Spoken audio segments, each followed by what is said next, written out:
율법이 아닌 믿음으로 구원받음을 자세히 설명한 바울은 엇나간 성도를 바로잡으며 성도 간의 짐을 나누어질 것을 권했습니다. 그리고 그것이 그리스도의 법, 사랑을 성취하는 것임을 바울은 갈라디아서를 통해 우리에게 전했습니다. 그리고 이어지는 구절은 갈라디아서 6장 6절의 말씀입니다. 가르침을 받는 자는 말씀을 가르치는 자와 모든 좋은 것을 함께 하라. 자, 여러분은 이 말씀을 어떻게 이해하십니까? 사실 이 말씀은 얼핏 보기에 목사님 제가 직접 말씀드리기에 좀 쑥스러워 보이는 그런 구절로 보일 수도 있습니다. 여기서 말하는 가르치는 자는 오늘날로 말하면은 저 같은 목사들이겠죠? 그리고 가르침을 받는 자는 성도들입니다. 그리고 모든 좋은 것들은 이것이 무엇을 의미하냐라는 것에 대해서 신학자들이 주장이 좀 나뉘긴 하는데 일반적으로 대부분의 신학자들은 물질적인 것이다라고 그렇게 이해하고 있습니다. 그래서 일반적인 해석을 기준으로 이 구절을 이해하면 이 목사들이 영적인 가르침을 주니까 이 성도들은 목사들에게 감사의 표시로 물질을 공급하라 이렇게 이해할 수 있다는 거죠. 그러면서 많은 신학자들이 덧붙이는 해석은 이 학교 선생님한테도 수업료를 지급하며 배우지 않느냐. 이 세상 것도 돈을 내며 배우는데 영원한 것, 영생과 관련된 영적인 것을 배우면서 물질로 보답을 하는 것은 아주 당연한 일이다. 이러한 해석이 특별히 문제될 것은 없겠죠. 그런데 거기서 한 발 더 나가서 이 성도들이 목사를 잘 지원해야 목사들이 먹고 사는 일보다는 영적인 일에 전념을 해서 더 좋은 영적 양식을 공급하지 않겠느냐. 이런 해석들도 있습니다. 여러분은 이 점에 대해서 어떻게 생각하십니까? 만약 이 구절을 방금 말씀드린 대로 그렇게 이해했다면 저는 아마도 이 구절을 설교하기가 아주 어려웠을 것 같아요. 이게 무슨 거래도 아니고 내가 이거 줄 테니까 너 그거 나한테 줘. 이러는 것 같잖아요. 영적인 것을 줬으니까 충분히 먹고 살 만큼 물질적인 것을 많이 달라고 청구하는 것 같잖아요. 거저 받았으니 거저 주라는 말은 어디로 간 거죠? 더욱이 성도가 물질을 공급해야 그래야 목사가 풀타임 목회로 전념을 해서 그래야 더 좋은 것을 나눌 수 있다는 해석은 저처럼 일하며 목회하는 목사로서는 참 거북한 이야기가 아닐 수 없습니다. 얼마 전에 아주 존경을 많이 받으시는 한국의 한 목사님이 그분은 신학생들이 가장 존경하는 분이시기도 한데 이분이 이 풀타임 목회만을 강조하는 설교를 했다가 아주 난리가 난 적이 있었습니다. 물론 풀타임으로 목회만 전념하면 좋겠지만 오늘날과 같은 목회 상황에서 일하며 목회하는 일목들을 비판한 듯한 말씀은 현실과 너무 동떨어진 말씀이라는 거죠. 저도 그 목사님을 많이 존경해서 오랫동안 그분의 말씀을 들어왔는데 얼마나 댓글창이 난리가 났는지 나중에는 그 운영자가 그 댓글창을 아예 닫아버리더라고요. 처음이었어요. 그 목사님이 그렇게 공격받으시는 것을 본 것이. 자, 그렇다면 바울이 이 구절에서 한 말은 정말 목사들이 목회만 전념하게 물질적으로 풍성하게 그들을 도와라. 그것이 핵심 내용일까요? 만약 그렇게 이해한다면 이 구절은 조금 매끄럽지가 않습니다. 이 앞뒤 문맥과는 조금 생뚱맞게 그냥 억지로 끼워놓은 것 같아 보여요.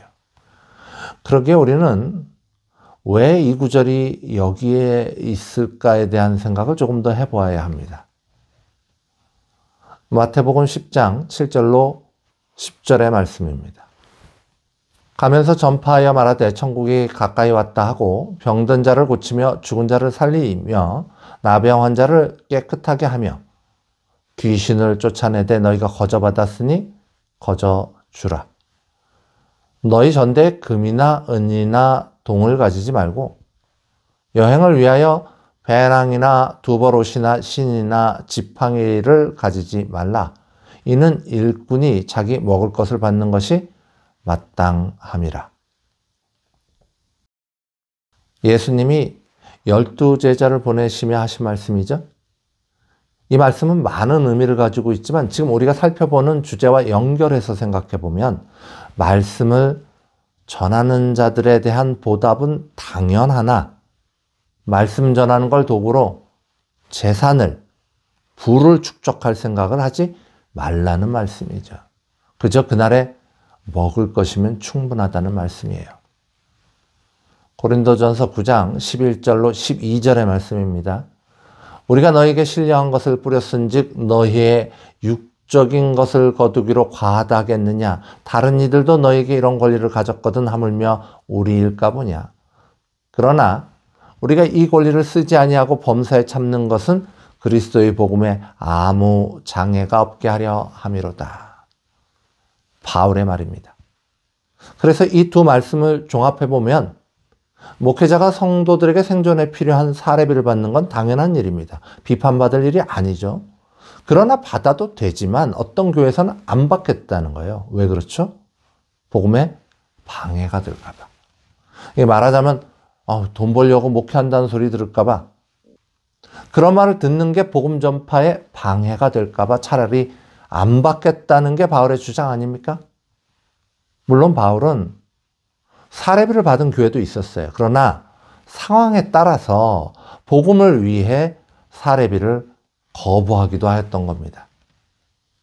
그래서 실제로 바울은 많은 기간 이 텐트를 직접 만들어서 자신의 생계를 스스로 유지했습니다.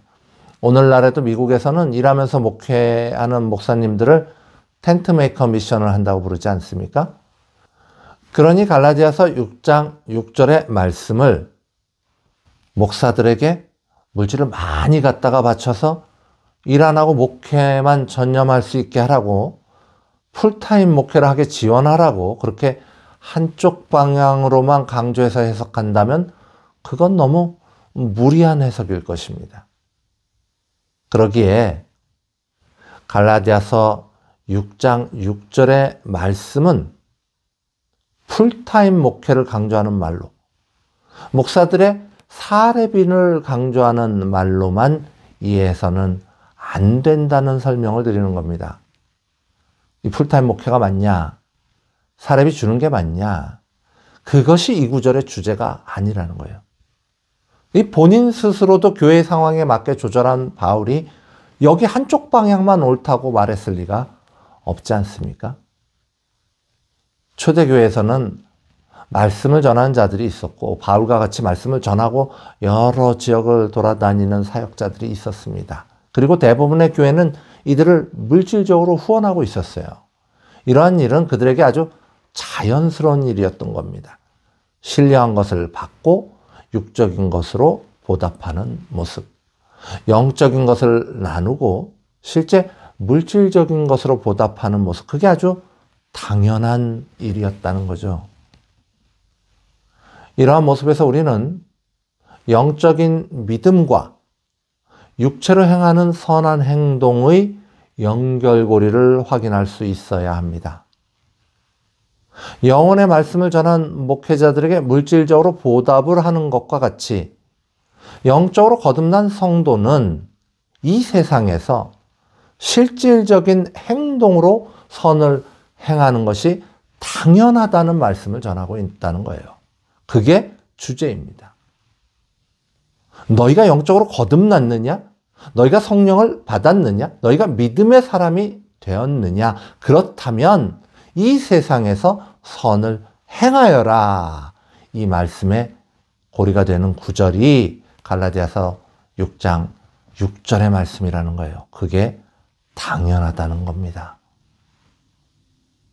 믿음을 그저 이 추상적인 개념에 가둬버리는 시도, 사랑을 그저 마음속에만 머무는 관념으로만 이해하려는 시도, 영적이라는 말은 그저 표현될 수 없는 내재적인 가치로만 치부하려는 시도, 그것이 틀렸다는 말입니다.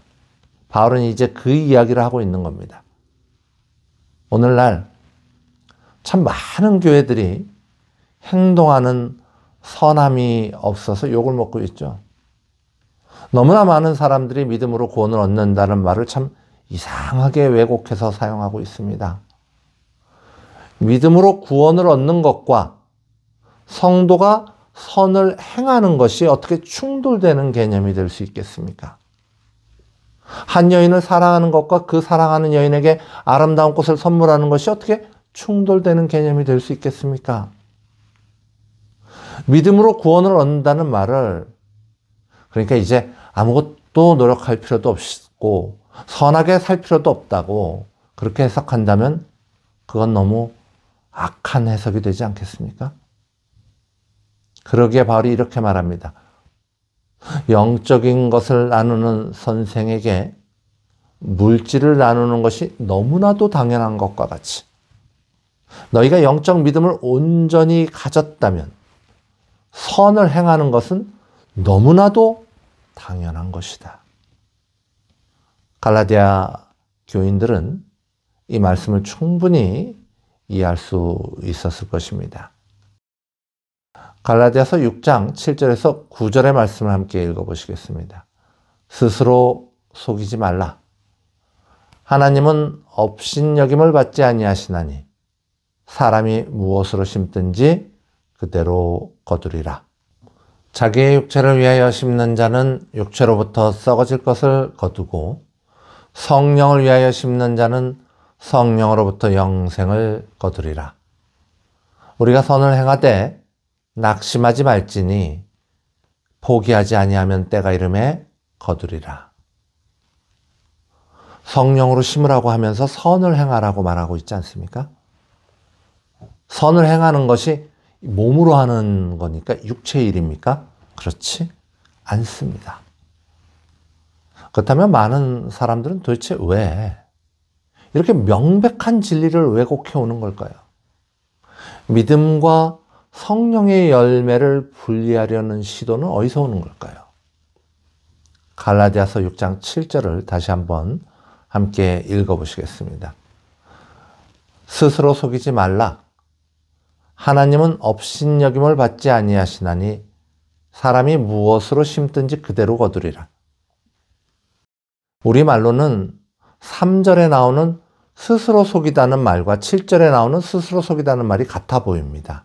그런데 원어는 3절과 7절에 나오는 단어를 각각 다른 뜻의 단어로 사용하고 있습니다. 3절에 스스로 속이는 것은 그냥 자기 기만이에요. 자기가 자기를 속이는 거죠.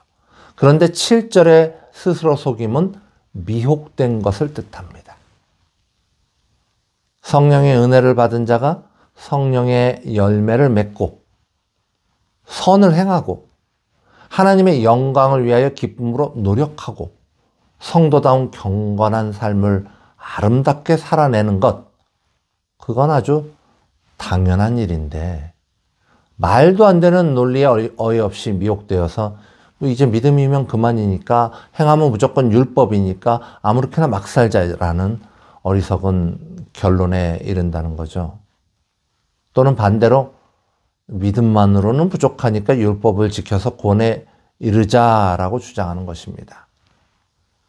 그러나 그것은 하나님을 업신여기는, 원어로는 하나님을 조롱하는 일이 되는 것입니다. 하나님이 알려준 진리를 왜곡하고 하나님이 원하지 않는 방향으로 살아가는 데에는 반드시 사단의 미혹함이 있습니다. 복음을 추상적인 개념에 머물게 하는 데는 반드시 사단의 미혹함이 있습니다. 믿음의 구원의 힘이 있음을 부정하는 데에는 반드시 사단의 미혹함이 있습니다. 사랑을 마음속에만 있는 관념으로만 묶어버리는 것은 성경의 가르침이 아닙니다.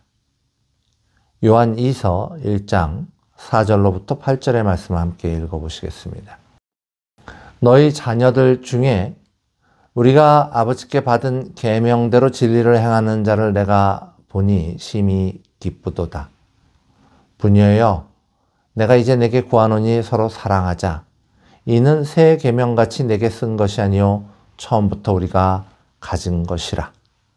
또 사랑은 이것이니 우리가 그 계명을 따라 행하는 것이요.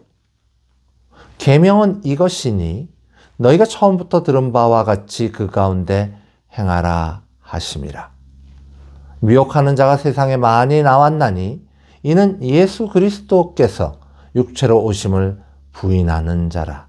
이런 자가 미혹하는 자요 적그리스도니 너희는 스스로 삼가 우리가 이러한 것을 잃지 말고 오직 온전한 상을 받으라.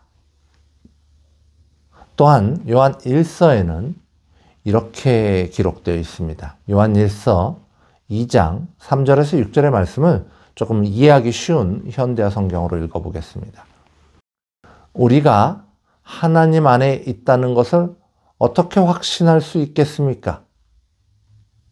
우리가 자신을 들여다볼 때 참으로 하나님께서 원하시는 대로 살고 있다고 말할 수 있겠습니까? 그분이 말하시는 것을 실천하지 않는 사람은 거짓말을 하고 있는 것입니다. 하나님의 말씀을 실천하는 사람들은 더욱더 하나님을 사랑하는 일을 익히게 됩니다. 이것이 바로 여러분이 정말 하나님을 알고 있느냐 아니냐를 분간하는 방법입니다. 하나님의 사랑은 예수께서 우리를 위하여 인간의 육체를 입고 오심으로 증거되었습니다. 우리의 사랑은 우리가 예수 안에 거하며 진리를 따라 행함으로 증거되어집니다. 하나님을 아는 사람은 하나님의 말씀을 실천합니다. 믿음이 무엇입니까? 믿음은 하나님을 아는 것입니다. 하나님을 아는 사람은 하나님의 말씀을 실천합니다. 그러기에 갈라디아서 6장 8절에 나오는 성령을 위하여 심는다는 말은 우리가 말씀을 읽는 것, 설교를 듣는 것, 기도를 하는 것, 묵상을 하는 것에만 머물지 않습니다. 이것들은 매우 중요하고 좋은 것들이지만 그러나 거기에만 머물지 않습니다. 성령을 위하여 심는다는 말은 성령의 열매인 사랑과 희락과 화평과 오래 참음과 자비와 양성과 충성과 온유와 절제를 삶 속에서 매일 반복되는 일상 삶 속에서 나와 나의 형제와 나의 자매를 위하여 전심으로 전력으로 살아있는 행위로 표현해 낸다는 것을 의미합니다. 이것이 바로 선을 행하는 것입니다. 생각해 보세요, 여러분. 여기 예수를 모르는 한 사람이 있어요. 그 사람은 성경에 대해 관심도 없어요. 기도가 뭔지도 몰라요. 교회는 가본 적도 없어요.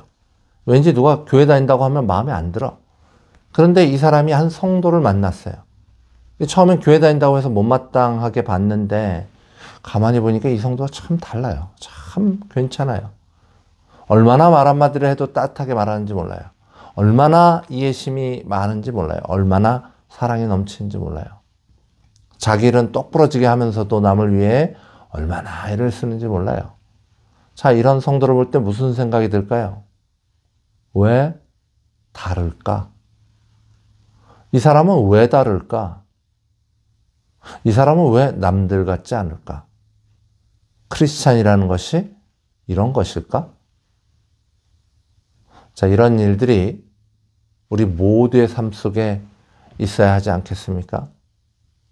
그런데 만약 성도라고 하면서 육체를 위하여 심는 세상 사람들과 전혀 구분되어 있지 않다면, 그러면서도 영생을 거둘 것이라고 확신한다면 그것은 심지도 않은 것을 거두려는 악함이 되는 것입니다. 끝으로 믿음과 선한 행위를 연결시켜 설명한 바울은 이제 두 가지의 권고의 말씀을 전합니다. 갈라디아서 6장 9절의 말씀입니다. 우리가 선을 행하되 낙심하지 말지니 포기하지 아니하면 때가 이름에 거두리라. 우리말 성경에는 생략되어 있지만 원어 성경에는 이 구절의 시작을 그러나 라는 뜻의 접속사 대라는 단어를 사용하고 있어요. 즉 이 구절이 앞 구절과 연결되어 있다는 뜻이에요. 성령을 위하여 심는 일, 그것을 삶 속에서 구현해내는 선한 행위를 할 때, 그러나 우리가 주의해야 할 점은 첫째로 낙심하지 말라는 겁니다.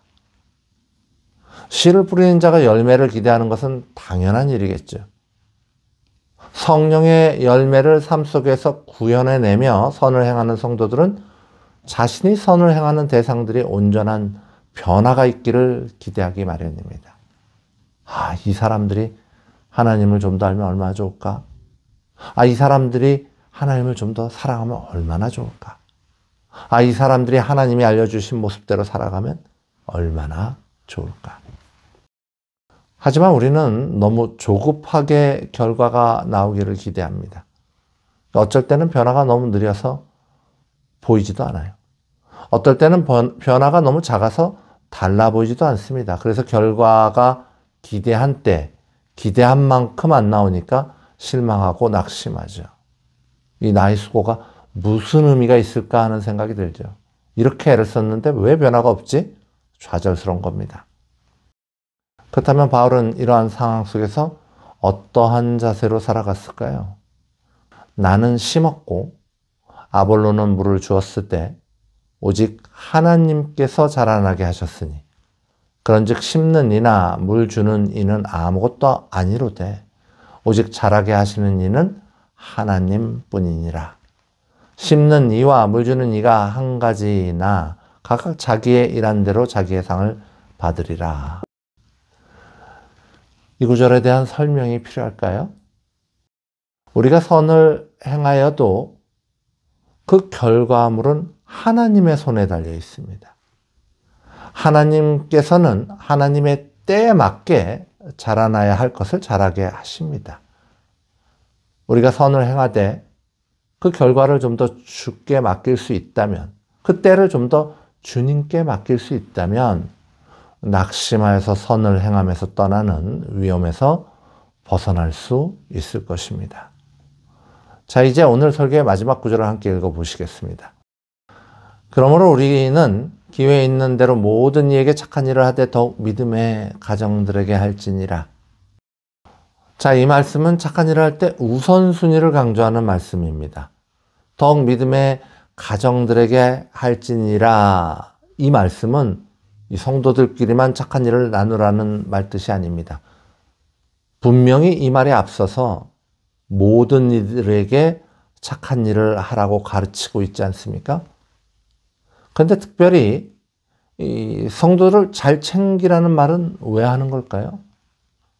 첫째 이유는 가까이 있는 사람에게 선을 행하지 못하는 사람이 먼 사람들에게 진심으로 가식 없이 선을 행할 수 없기 때문입니다. 이 밖에서만 좋은 아빠, 밖에서만 좋은 엄마, 밖에서만 좋은 남편, 밖에서만 좋은 아내, 밖에서만 좋은 아들, 딸, 사실은 그냥 좋은 사람 아닙니다. 둘째 이유는 성도 간의 선을 행함으로 교회가 더욱 강건해질 수 있기 때문입니다. 교회는 하나님이 일하시는 도구가 되어질 수 있어요. 하나님께서는 교회를 통하여 복음을 전하시고 가난한 자를 구제하시고 힘든 자를 위로하시고 어려운 자의 피난처로 사용하십니다. 그러기에 성도 간의 선을 행함으로 교회가 더욱 강하게 결속되어지는 것은 일의 순서상 우선적으로 해야 할 일인 것입니다. 사랑하는 성도 여러분, 믿음은 사랑의 행위, 선을 행함과 충돌하지 않습니다. 참된 믿음은 분명한 생명을 가지고 있기에 온전한 선함을 성도들의 삶 속에서 변함없이 꾸준히 생동감 있게 구현해 냅니다. 우리 모두가 참된 믿음 안에 승리하시는 삶을 사시기를 간절히 소망합니다.